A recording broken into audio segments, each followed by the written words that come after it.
This is HMS Illustrious, home to nearly 1,000 sailors, the mighty Merlin helicopter, and the awesome Harrier jump jet. She's on a mission to show off the best of British to the rest of the world. And we get to access all areas as she embarks on her 4-month adventure. But so far, things aren't going to plan. Ultimately, this whole area we're standing in could be underwater right now.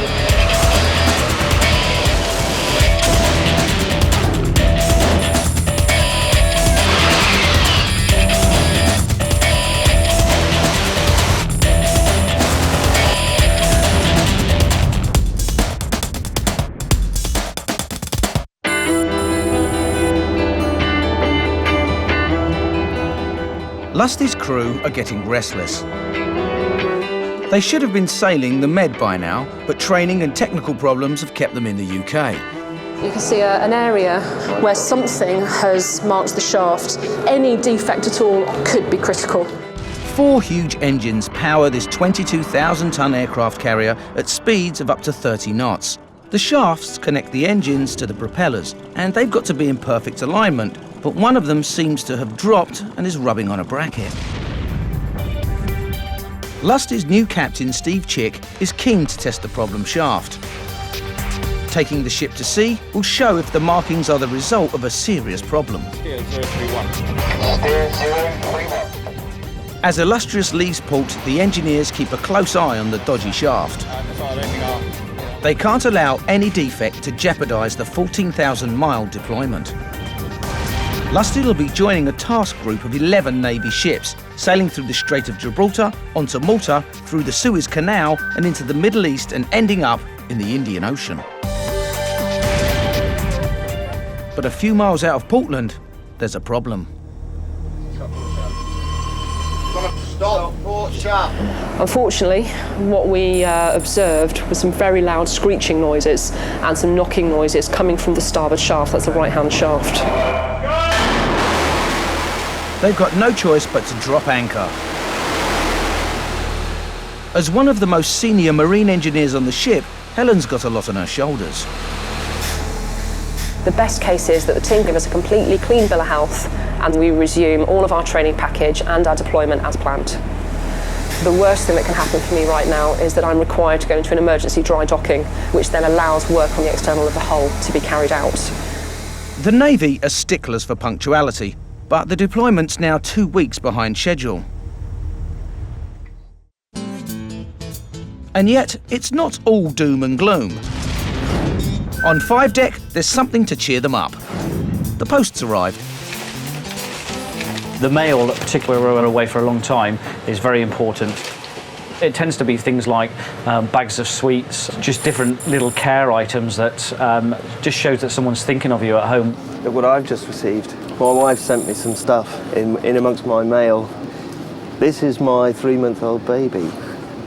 Actual size. I'm so chuffed. Morale is good in the tailor world. It's not as important as it was in the past because our internet connections and email are so good. But saying that, to actually receive physical items from home, it makes a real difference to people's morale.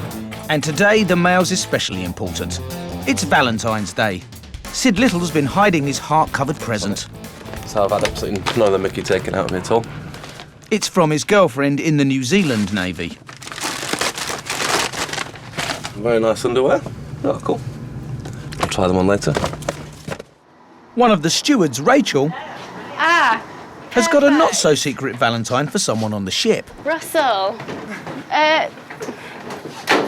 Thank you. Oh, you've gone red. That's really cute. I want one back, Russell. Russell works as a chef with Rachel's twin brother, Shiner.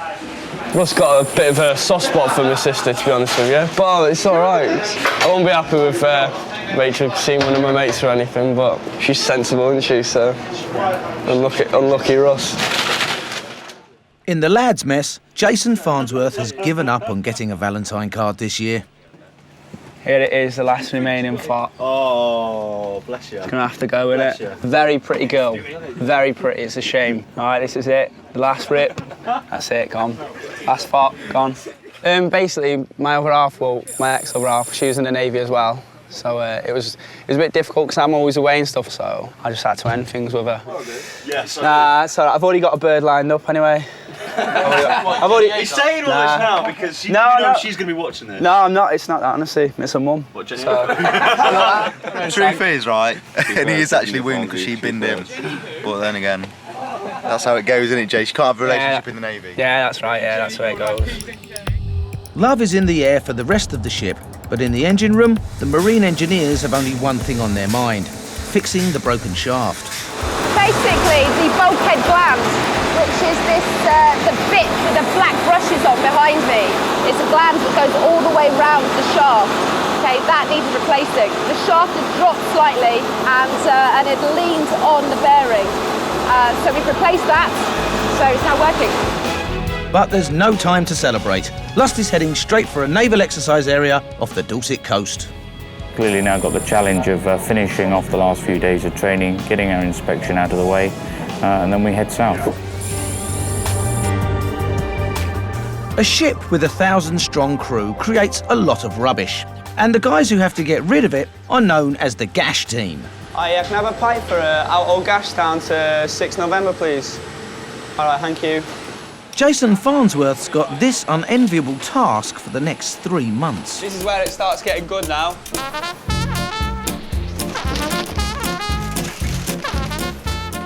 My family are going to be well proud of me. Yeah. I told them I drove a ship as well. Right, this is how you do it. I'll show you now. Very, very complicated. Basically, you just get bags like this, and you just whack them all out, and you get everyone's rubbish out like that. The gash team's got to sift through 120 bags a day, 7 days a week. That's all been sorted to the highest standard. Oh, nice magazine there, that can go down. Half is incinerated on board and the rest is stored to be recycled on land. It all needs to be separated and burnt, doesn't it? Because otherwise, where else is it going to go? You can't exactly dump it in the sea, can you? Because that's not, like, good for the sea. This is my job for, like, 3 months, basically, because everyone has to do it. It's worth it, really, because, like, if you work gas, you get an extra £5 a day. So, like, just for doing this, you get an extra £5, which is, like, it's pretty good, really. Nah, that's sarcasm there, by the way. What a mint life.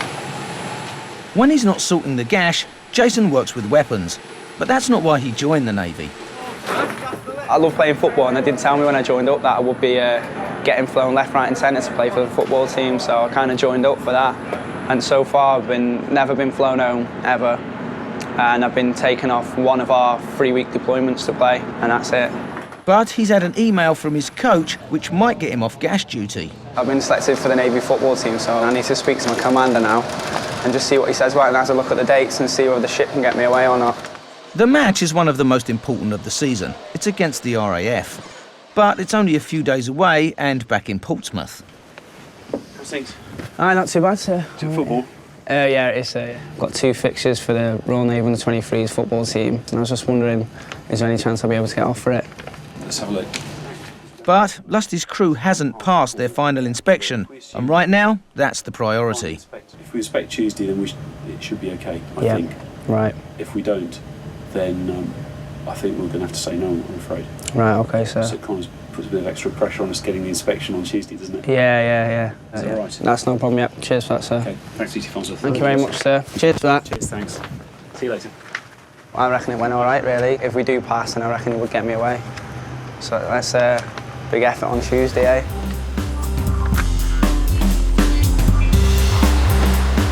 It's the night before the ship's final inspection. Tomorrow, the Flag Officer C Training Team, or FOST, will be coming aboard. As well as testing battle readiness, FOST examiners will be making sure Lusty's shipshape. If she's not, she won't be allowed to deploy. So everyone, even young officers like Sid, gets stuck in. Wouldn't normally come down and help cleaning, but everyone's busy, so need to lend a hand for tomorrow and get it all sorted. The captain, second in command, Tim Johnston's checking everything's up to scratch. I don't know where they get the energy from today, because they're cleaning like like men and women possessed, but it's great. Yeah, it's not bad, you know, guys. This has come on leaps and bounds, really, in the last couple of weeks. So thanks for that. So just compare unpolished flat, and this is almost the standard we want for tomorrow. Almost.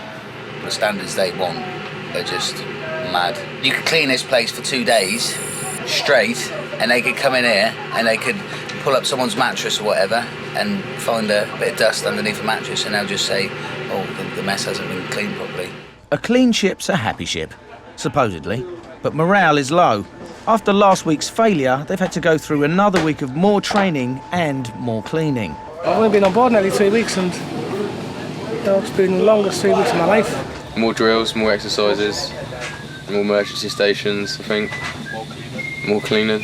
I know we've got to clean, it's part of our job to do what we're told, but if I could get out tomorrow, I would, because it's that bad, it's really that bad. All really upbeat after today. Really looking forward to tomorrow. That final hurdle to get away and deploy. If I'm not cleaning, I'm sleeping. If I'm not sleeping, I'm eating. If I'm not eating, I'm drinking. There's quite a few down people, but it's mainly just tired and wanting to get it out of the way with now. To clutch into the way a sailor thinks. If we crack it tomorrow, then we should get 3 nights in Malta, which everybody's keen to do. But as it eats further and further into the week, then the chance of getting to Malta reduces, because ultimately we have to get to the Suez on a certain day. So the incentive's there, the guys are up for it, so it should go pretty well.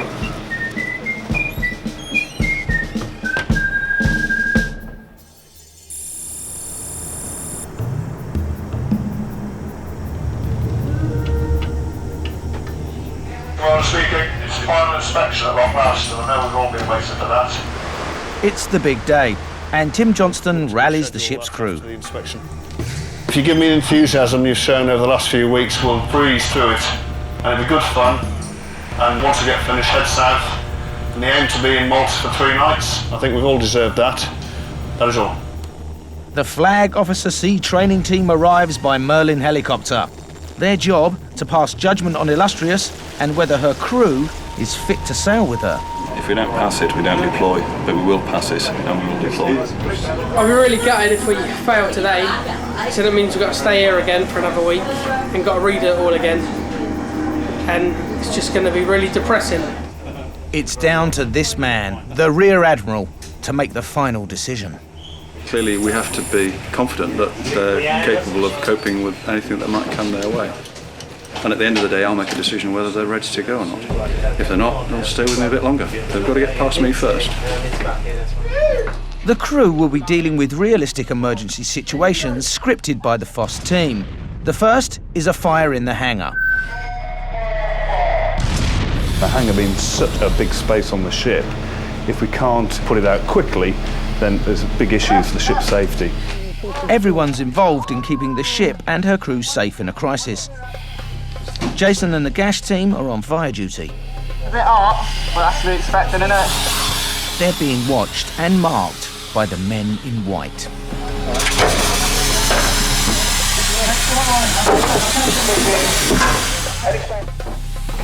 All right, team leader, start advancing your team in, all right? The realistic atmosphere is created with smoke machines and crew members acting as casualties. Okay, let's get rid of him.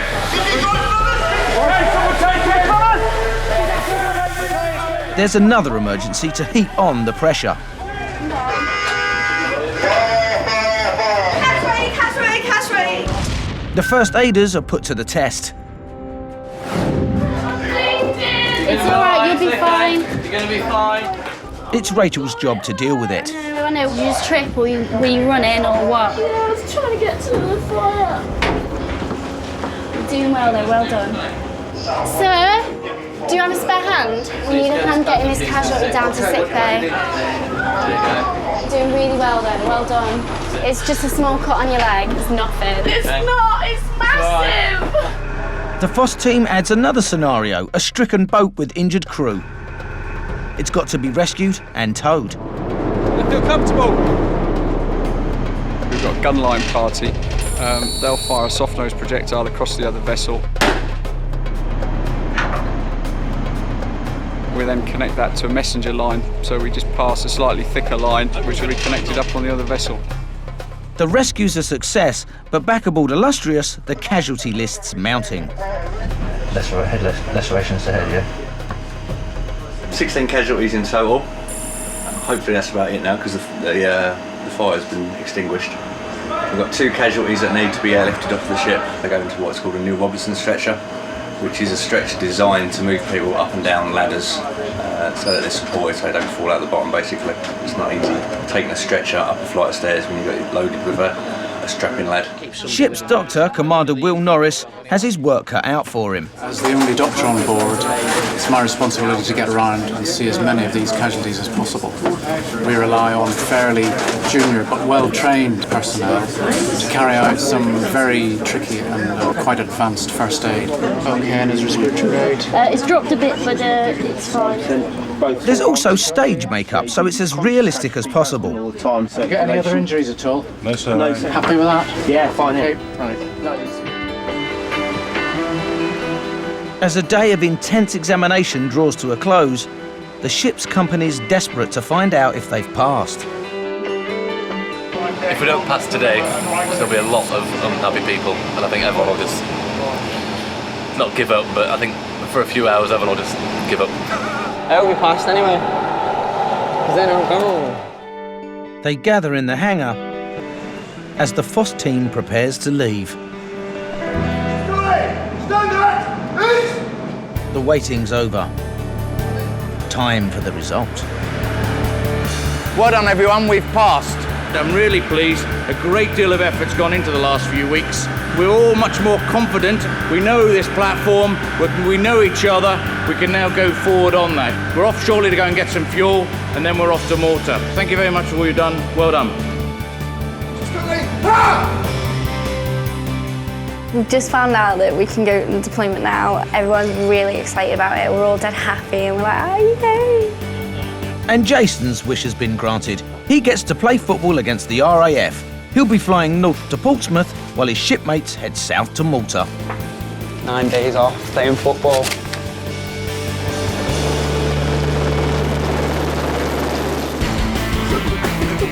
Down in the messes, the rest of the junior rates celebrate. It's fancy dress in the girls' mess. We've got Tash here, who's our duty firefighter. Swampy is our helo, who will crash on deck. And here we've got Tash, who's our navigator for the day. And a couple of beers for the boys. Cheers for the end of the boss. Hip hip.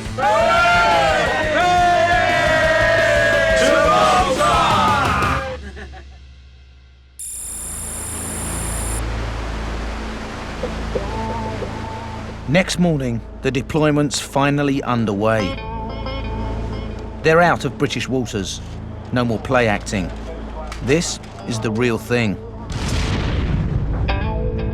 To reach Malta, Lusty has to sail through the Strait of Gibraltar, otherwise known as Strog. It's the first choke point on the mission and the first potential danger zone. We go through in a heightened security posture with upper deck guns armed and manned, such that if anyone was to try and do the ship harm at a vulnerable point of a choke point, then we could deal with it. So guys wrapped up warm. At a Strog briefing, leading seaman Mo Morrison's being told what to look out for.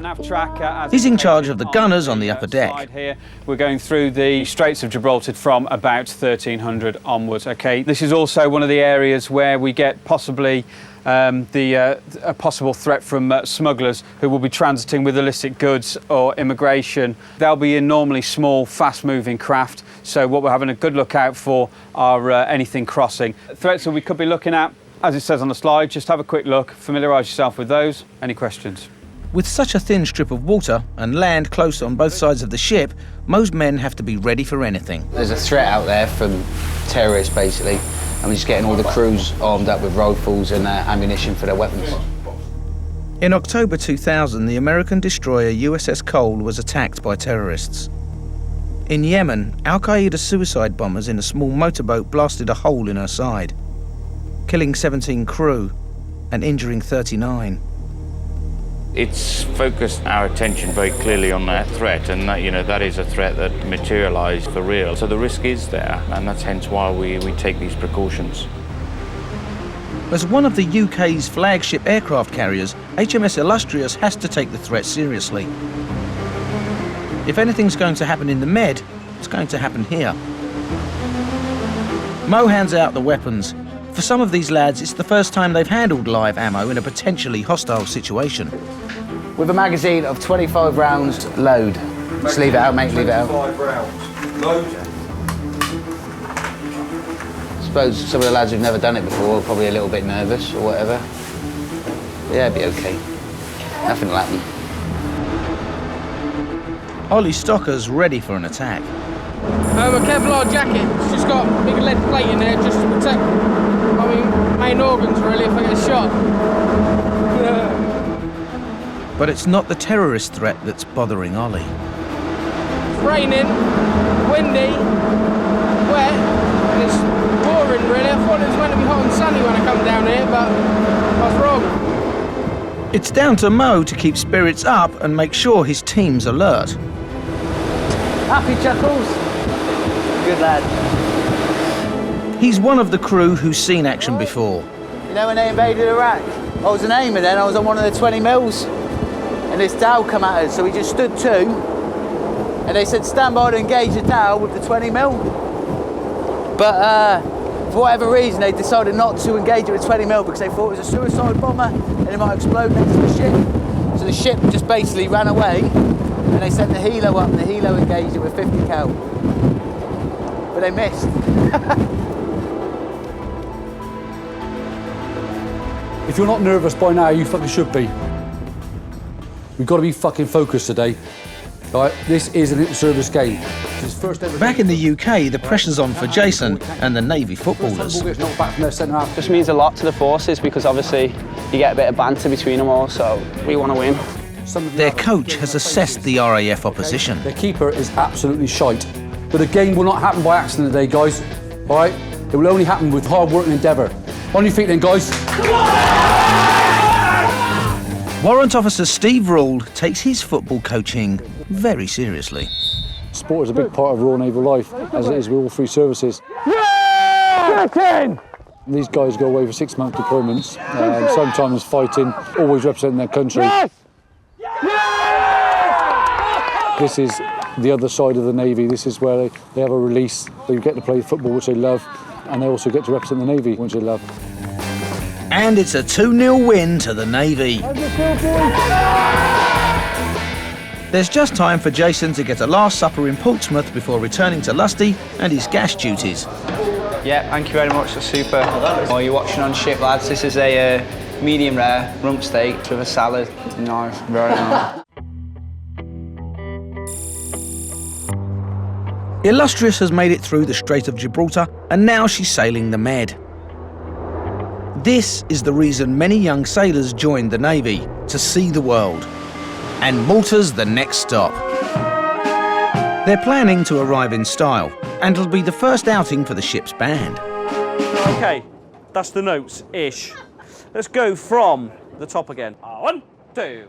Although Darryl Powell runs the post office, his main role on board the ship is managing and conducting the band, and he's got his work cut out. One of the hardest tasks about running the volunteer band is actually getting people to rehearsals, because people work watch systems. So the last few weeks we've had sort of maximum of 4 or 5 at each rehearsal, and not the same people every night. So everybody has pretty much seen the dots but not played them with each other. Anyone who can play an instrument's eligible to join. On trombone is Jason's boss, Commander Peter Coulson. It's great being in the band really, because it's just a nice form of relaxation. It's all ranks and rates, so everyone just gets together. It's a great leveller. Play music for an evening. It's really good fun. Excellent. Put that one to one side. That one's done. That one's done. Are we playing Heart of Oak? Yes, we are doing Heart of Oak. In fact, we'll do that now. Heart of Oak. Heart of Oak is a tune that everybody knows on board. It's a traditional song. Every parade that the Royal Navy does will include that when they march past, so it's really important that we get that right.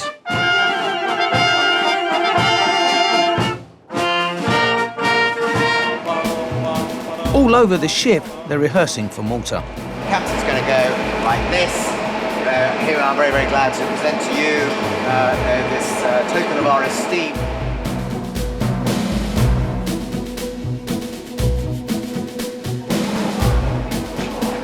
For the ceremonial guard, it's the first time they've got together to practice. Guard! Slow! Arms! 2, 3, 2, 3. Together, people, get it together. Guard! Shoulder! Arms! 2, 3, 2, 3, 2, 3. Abysmal. Nice voices, however, your timings were way off. All right, guard! Slow! Arms! 2, 3, 2, 3. Who was that?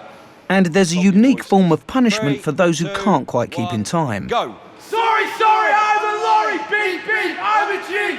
Good, happy days. There's a bit of kit they've not been issued with till now.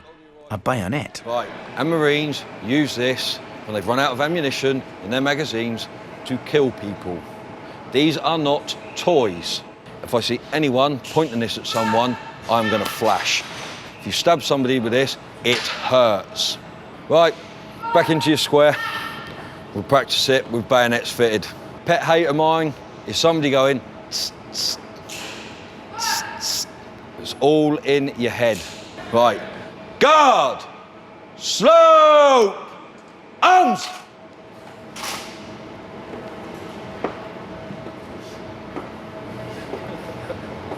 You did, didn't you? What? You were doing something, weren't you? Going, or 2, 3 or something in saying it. I heard it. Because you started smiling as soon as you did it. I'm just so happy, I just smile. You said it, didn't you? Don't lie to me. I know you did. I did, Yeah, I know you did. You know what to say, don't you? 3, 2, 1. Sorry, I'm a lorry! Beep, beep, I'm a J! Good. Guard! Shoulder! Arms! Good, happy days. Guard, this! Missed! Right, lay them over there, people. See you at 1:45. In the ship's bank, Cash Officer Glenn Miller's got an influx of customers wanting spending money for Malta. 250, 300, 10, 20, 30, 40, 50. Cheers. So far, we've got rid of about 75,000 euros, so it's just over 50,000 pounds worth. No doubt, come tomorrow, once they've all been out and spent all their money, they'll be back for more. Right, this is the main safe that holds the bulk of the money. We've got £5,000. Each one of these little bundles is £1,000. About £50,000 worth of dollars, which we use as emergency money. Obviously, dollars is one of the main currencies that can be used around the world. Do I ever get asked for loans? Even the captain wouldn't get a loan. I've had a couple of potential stick-ups, although it was because of the name tally, so I told them to go away. Right, rifle on your chest. Back in the hangar, Mo Morrison swapped guns for batons as he gets the guards for the gangplank ready. They'll be Lusty's first line of security when she docks in Malta. Back! And again. It used to be, at one stage, you'd only have a rifle on the gangway. But I think the Navy's realised that some situations, a rifle's too much. It's lethal force, basically, straight away. Adopt defensive stance! Back! Back! So only about 4 or 5 years ago, they brought in a baton. So I don't know, if someone's coming at you with a, with a baseball bat or whatever, you don't have to shoot them. You can defend yourself with a baton, basically. Happy days.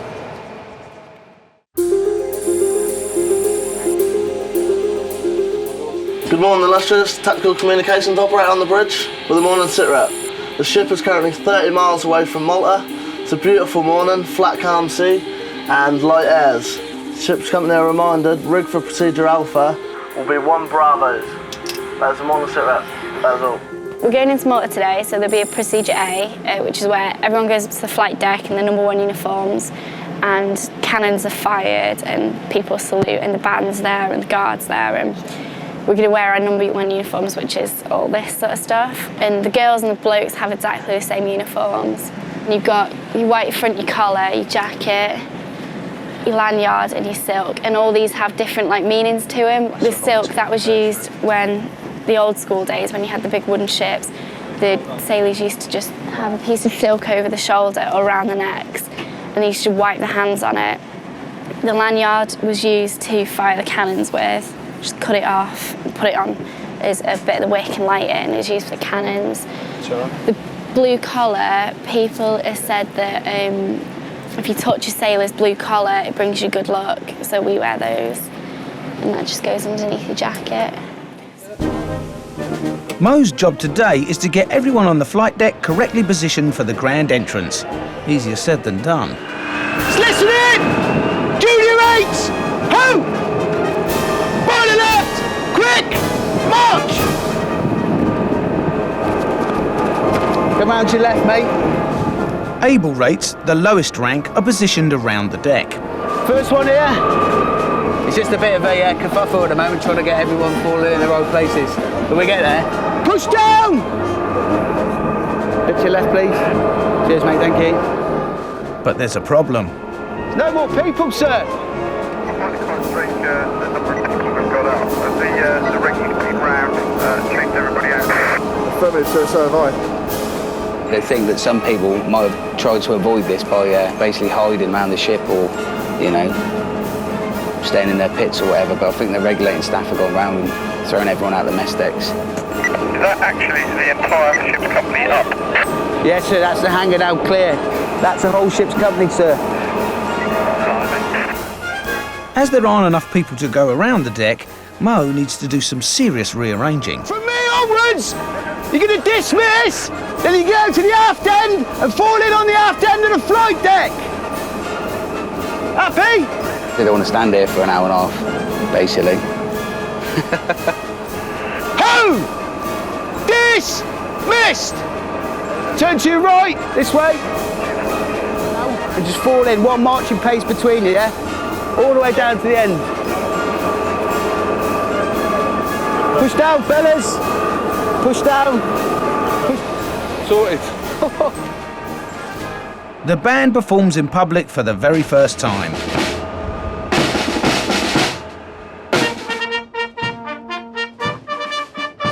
And the ceremonial guard put what they've learned into practice.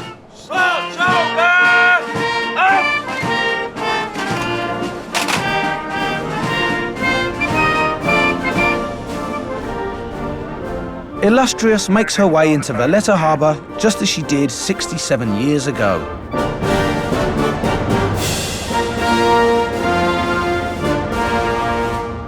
And the locals flock to the port to welcome Illustrious back to the island.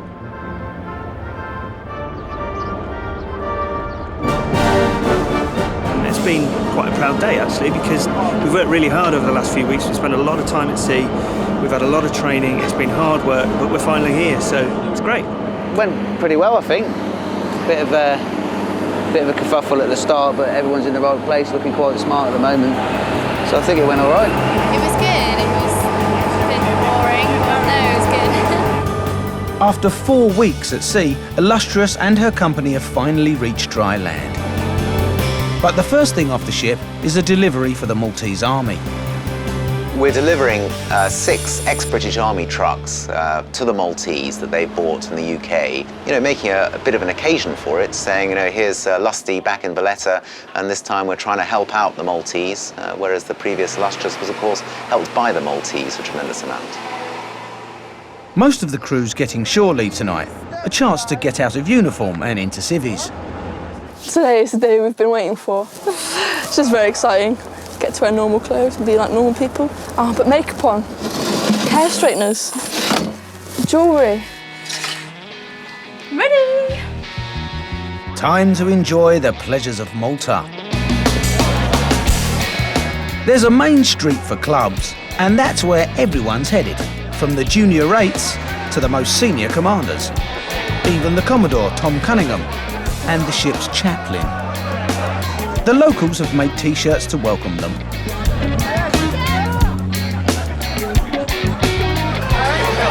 got HMS Edinburgh written on the back, you buffoon! And some of the girls from the ship have come prepared. Everyone's up for a laugh.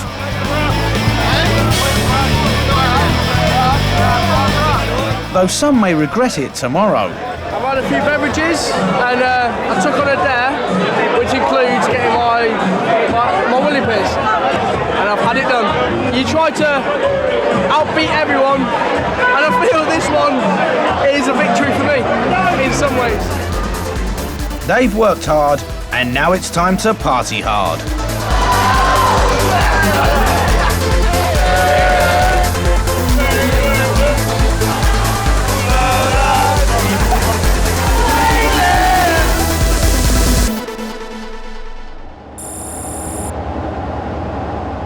Next morning, the senior officers are back on duty.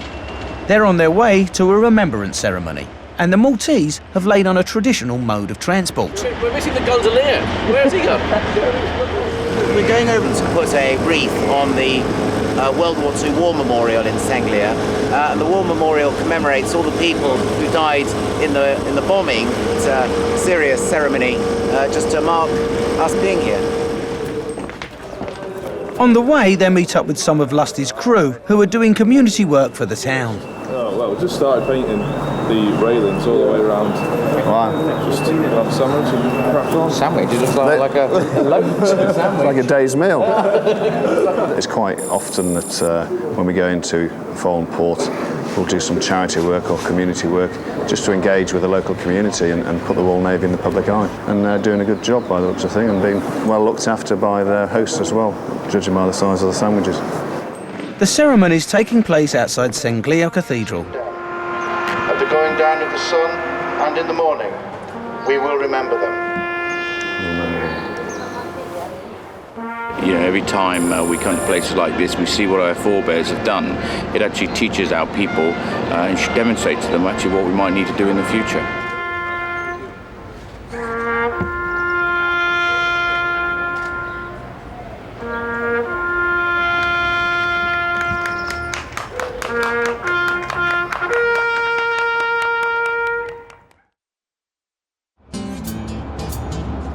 It's Illustrious's last day in Malta, and the ship's company's preparing for a cocktail party, officially called a civic reception. The stewards, led by Aggie Weston, are setting up the bar. Don't get mullered this afternoon, or stand by if you are. Tonight, Lusty's a floating embassy, and her crew are ambassadors for the UK. It's all to bring on all the dignitaries from the areas, the mayors, people like that. Get them on board and then they invite them for a drink, a couple of nibbles, and we take from there, really. But some of the stewards are still recovering from last night's excesses. I didn't sleep. He didn't sleep, he came in. I went round the clock, mate, I didn't sleep. We came from ship clubbing, straight to work, mate, and straight to work. Yeah. In the galley, chefs busy making canapes.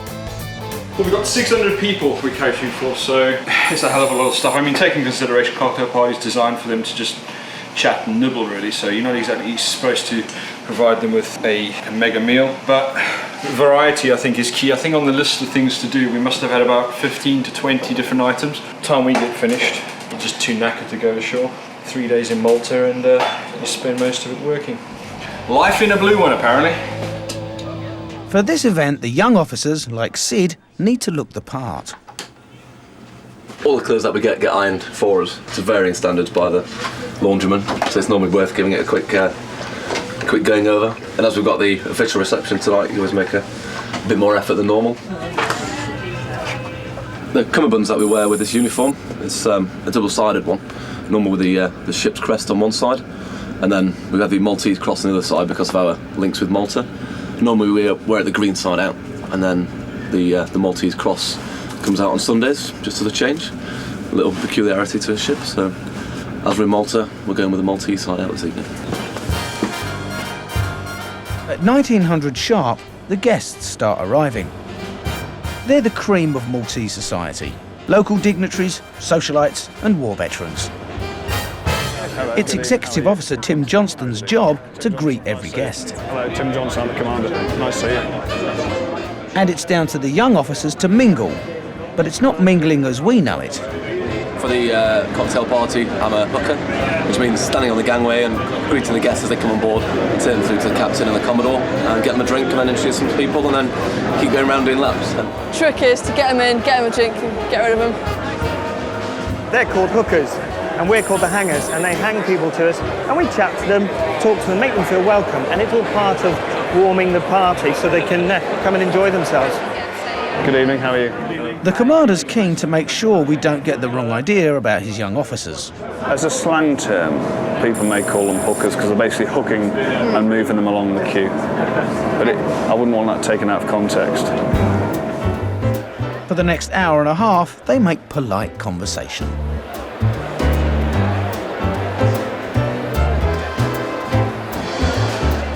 This is a common naval problem, 2 drinks, 1 hour.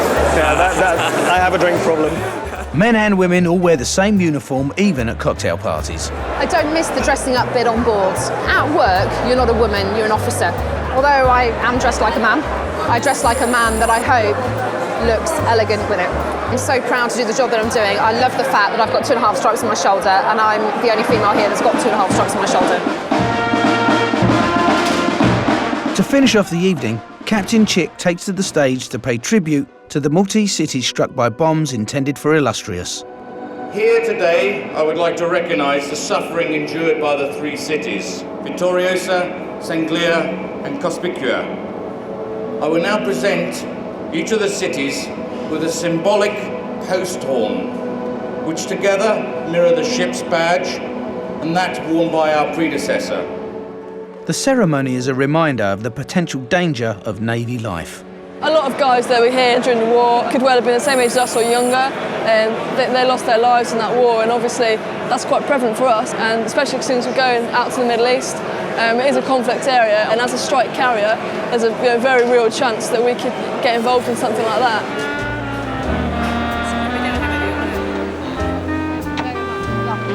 It's the end of 3 successful days in Malta, and with diplomatic duties over, Lusty says goodbye to her guests. Put that in your scrapbook.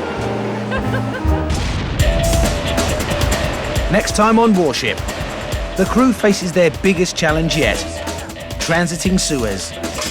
If someone's shooting at you and you can see muzzle flashes coming towards you, then you can shoot back. And it's high alert when a crew member goes missing. Worst case scenario, they might have gone over the side at some point in the night.